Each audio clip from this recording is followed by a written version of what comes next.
Olá, alunos e alunas! Meu nome é Jéssica, sou mediadora de Língua Portuguesa e Literatura do Polo de Auschwitz. Estamos na 24ª semana e essa é a nossa 13ª aula. Na aula de hoje falaremos sobre o modernismo brasileiro, geração de 1945. Iniciaremos nossos estudos fazendo uma breve revisão acerca da segunda fase modernista, também chamada de fase de estabilização ou fase de consolidação. Destacamos aqui os principais traços marcantes desse período.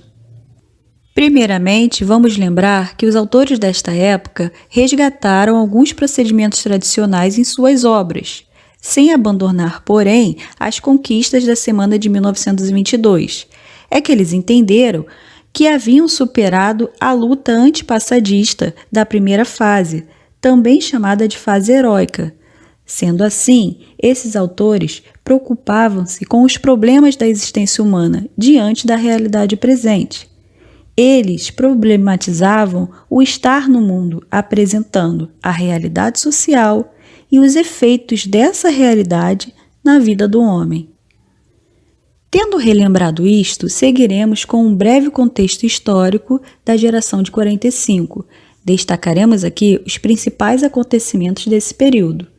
É importante lembrar que em 1945 acontecia o final da Segunda Guerra Mundial e iniciava a Guerra Fria, que foi uma guerra ideológica e dividia o mundo entre capitalismo e socialismo, marcada pela corrida armamentista e pelo surgimento de muitos governos totalitários.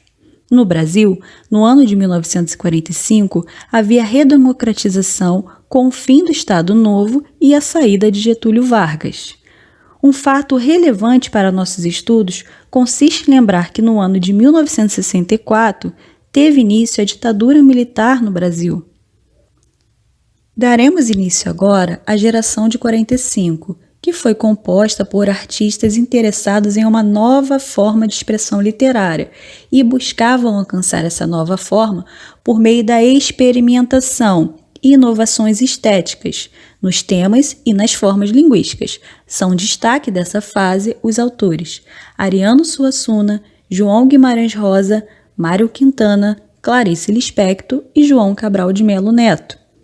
Destacamos o seguinte trecho retirado da Revista Brasileira de Poesia e publicado no ano de 1947, de Péricles Eugênio da Silva Ramos, que resume o espírito desse projeto literário.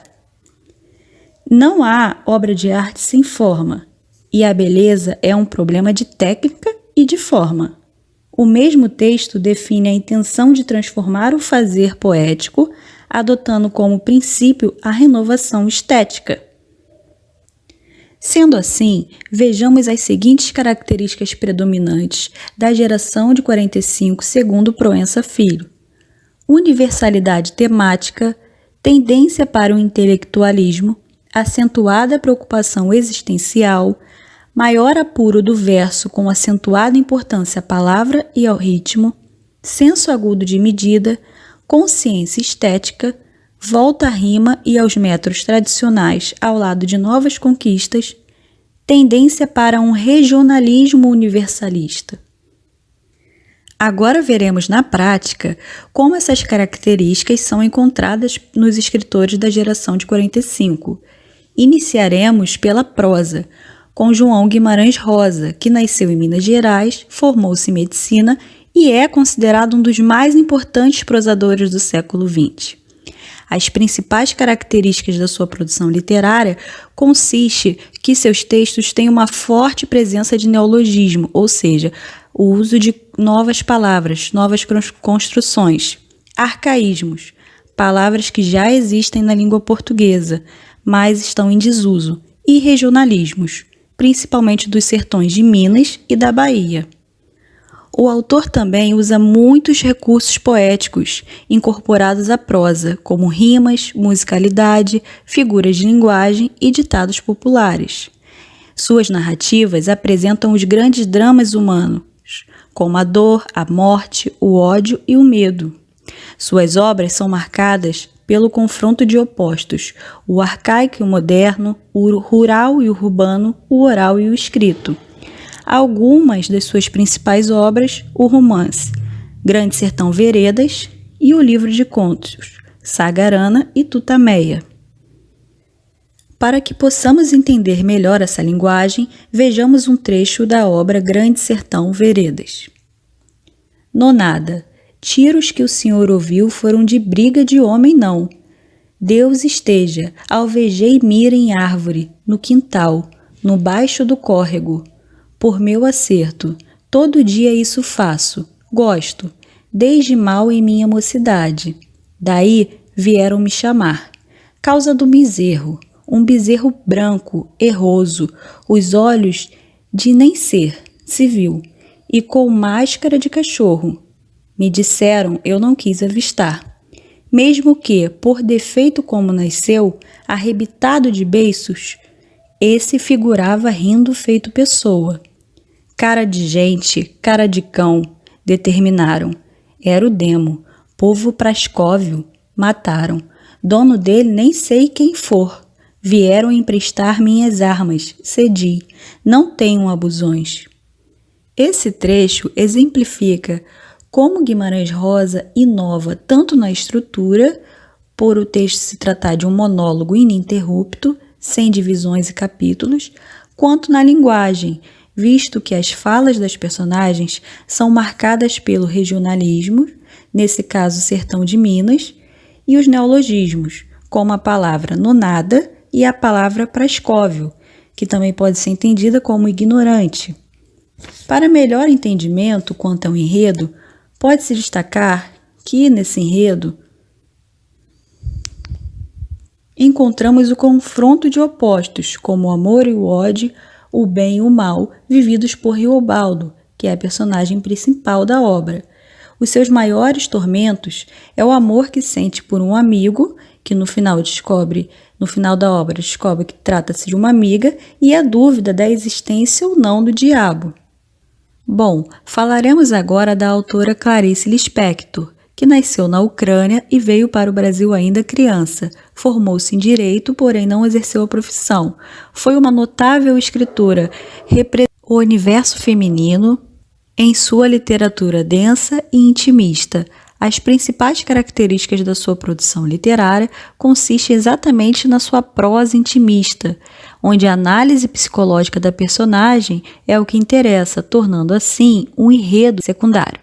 O universo feminino, a introspecção, é sua característica marcante também. A linguagem insólita e metafórica, que mostra um grande domínio linguístico, com o uso de metáforas. E a temática social, onde a literatura busca conscientizar as pessoas e transformar a sociedade. Algumas das suas principais obras, os romances Perto do Coração Selvagem, A Paixão segundo GH, A Hora da Estrela e os contos Laços de Família, Felicidade Clandestina. Vejamos um trecho da Paixão segundo GH. Não tenho uma palavra a dizer. Por que não me calo então?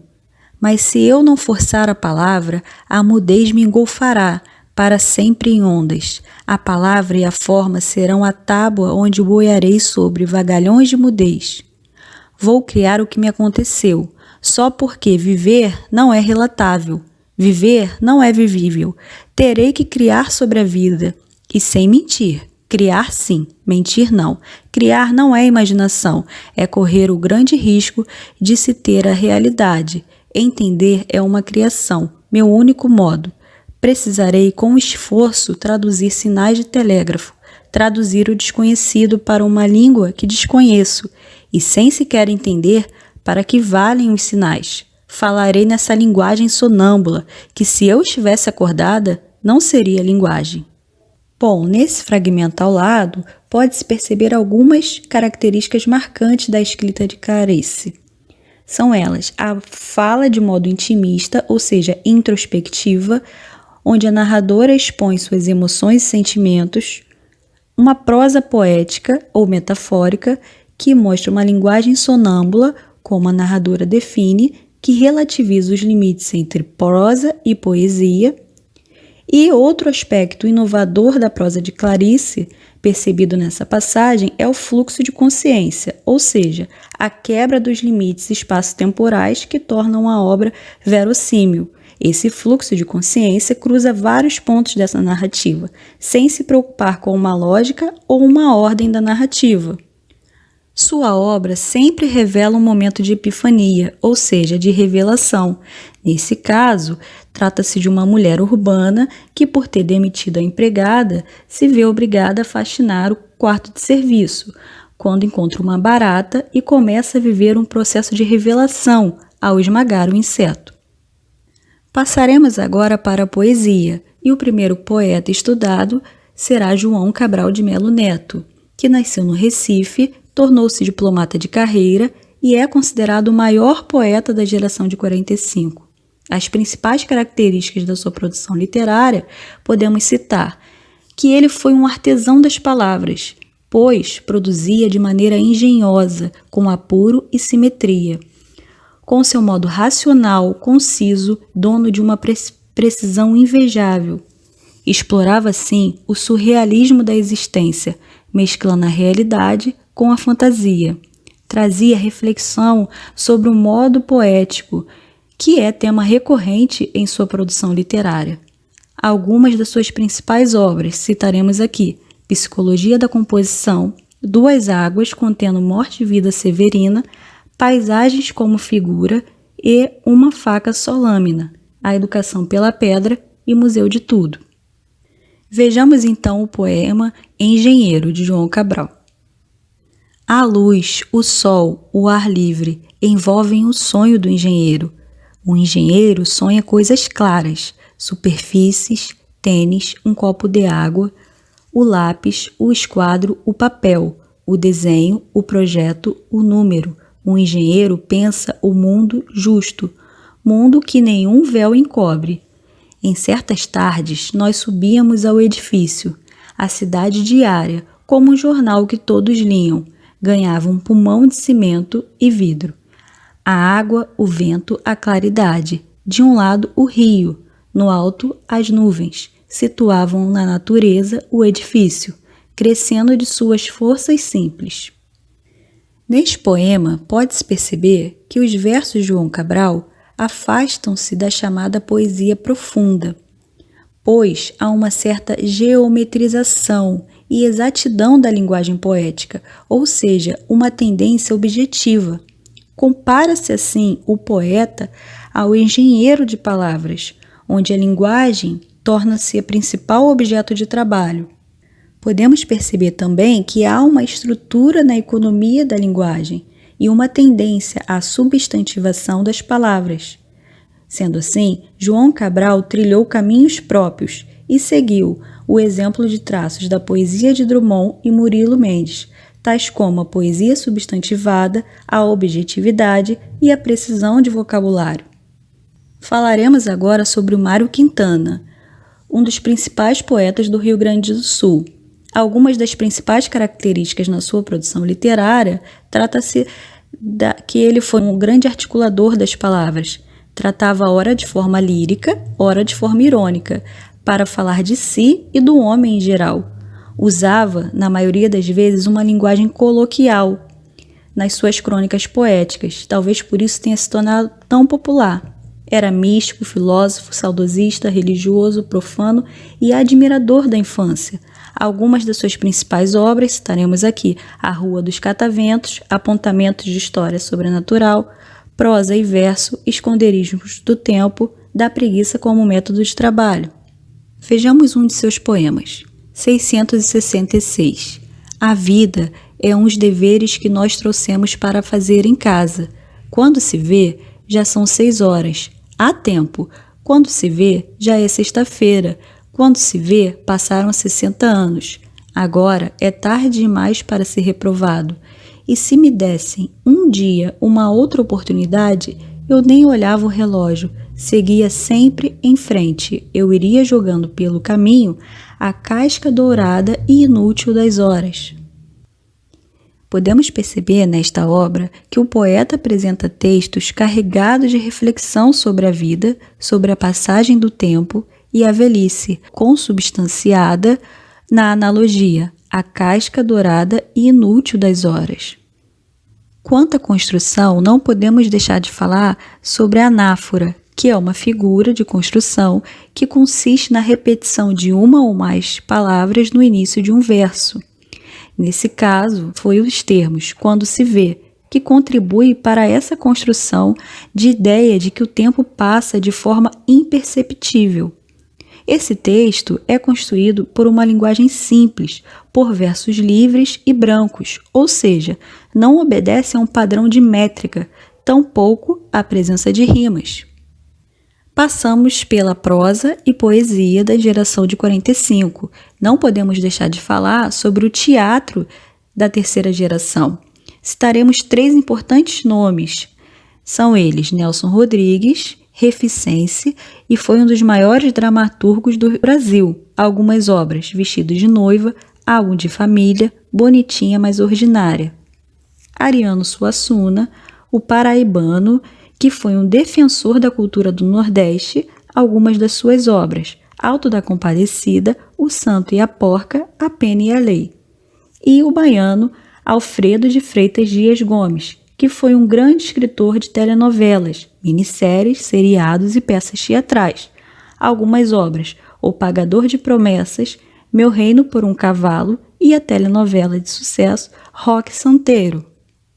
Bom, para que possamos assimilar os principais traços marcantes da geração de 45, segue um esquema que destaca os principais traços marcantes dessa geração. São eles: a preocupação com a palavra e com a forma, inovações linguísticas, acentuada preocupação existencial e as temáticas regionalistas, urbanas e intimistas. Bom, pessoal, essa é a referência da aula de hoje. Qualquer dúvida, por favor, entrar em contato com o mediador do polo de vocês. Espero que tenham gostado. Até a próxima!